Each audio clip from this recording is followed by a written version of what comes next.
সুপ্রিয় দর্শক, ভারত সবসময় বাংলাদেশকে দখল করার হুমকি দিচ্ছে। 15 मिनट गेट खोल दो, बांग्लादेशियों का काम तमाम कर देंगे।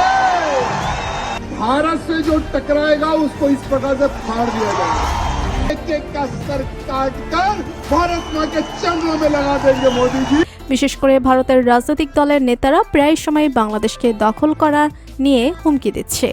ভারতের শীর্ষে থাকা রাজনৈতিক দলের নেতা থেকে শুরু করে ভারতীয় গণমাধ্যম পর্যন্ত সব জায়গাতে বাংলাদেশকে ভারতের অঙ্গরাজ্য করার হুমকি দিচ্ছে। কিন্তু আসলেই কি ভারত বাংলাদেশ দখল করতে সক্ষম? এছাড়া ভারতের রাজনৈতিক নেতাকর্মীরা কেন বারবার বাংলাদেশকে দখল করার হুমকি দিচ্ছে? ভারত কেন তাদের হুমকি পর্যন্ত সীমাবদ্ধ থাকবে? ভারত কেন বাংলাদেশকে আক্রমণ করতে পারবে না? আর ভারতের দুর্বল সাইডগুলো কি কি তা জানতে পারবো আজকের এই ভিডিওতে। বিস্তারিত জানতে ভিডিওটি না টেনে শেষ পর্যন্ত দেখতে থাকুন। ভারত যদি বাংলাদেশকে দখল করতে আসে তাহলে সর্বপ্রথম ভারতীয় সেনাবাহিনীদের বাধা হয়ে দাঁড়াবে বিজেপি। এটি বাংলাদেশ বর্ডার গার্ড নামে পরিচিত। বাংলাদেশকে ভারতের অঙ্গরাজ্য বানাতে হলে বিজেপি গার্ডকে পরাজিত করতে হবে, যেটা খুব একটা সহজ হবে না ভারতের জন্য।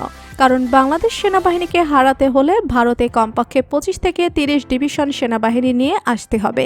কিন্তু ভারতের কাছে সৈন্য আছে মাত্র 40 ডিভিশন, যার মধ্যে 7% সেনা রয়েছে ভারত এবং চীন সীমান্তে।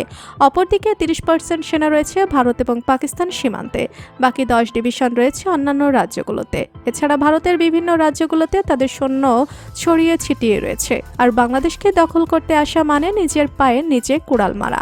ভারত এবং বাংলাদেশের মধ্যে যুদ্ধ হলে বাংলাদেশ সেনাবাহিনী তাদের ক্ষমতা পুনরায় দেখানোর সুযোগ পাবে। কারণ ভারত ব্যতীত বাংলাদেশের অন্য কোনো শত্রু দেশ নেই। শত্রু রাষ্ট্র তো দূরের কথা, বাংলাদেশের কোনো প্রতিপক্ষ রাষ্ট্র নেই। বাংলাদেশের সীমান্তে শুধুমাত্র ভারত এবং মিয়ানমারের সীমান্ত রয়েছে।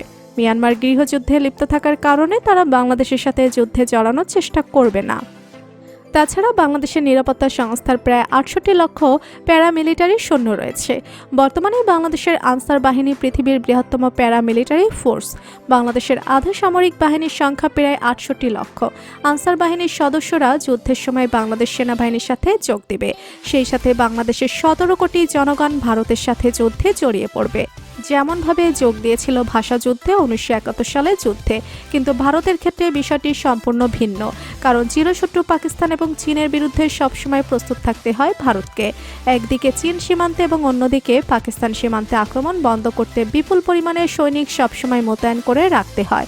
ভারত যদি বাংলাদেশের সাথে যুদ্ধ করার জন্য চীন পাকিস্তান সীমান্ত থেকে সৈনিক সরিয়ে আনে, তাহলে এই সুযোগে পাকিস্তান কাশ্মীর দখলের সুযোগ নেবে আর চীন দখল করে নেবে অরুণাচল প্রদেশ।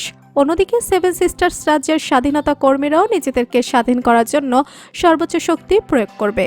এছাড়া আসাম, মেঘালয় এবং মিজোরাম দিয়ে বাংলাদেশের উপর ভারত আক্রমণ করতে পারবে না, কারণ এই সমস্ত রাজ্য পাহাড় দ্বারা বিস্তৃত।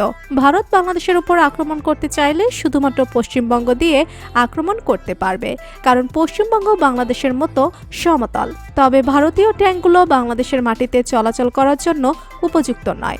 এছাড়া বাংলাদেশ হচ্ছে নদীমাতৃক দেশ। পুরো দেশে জালের মতো ছড়িয়ে ছিটিয়ে রয়েছে অসংখ্য নদী। এই নদীগুলো বাংলাদেশের প্রতিরক্ষার ঢাল হিসেবে কাজ করবে। এছাড়া নদীমাতৃক দেশগুলো দখল করা অন্যান্য দেশের তুলনায় অনেক কঠিন।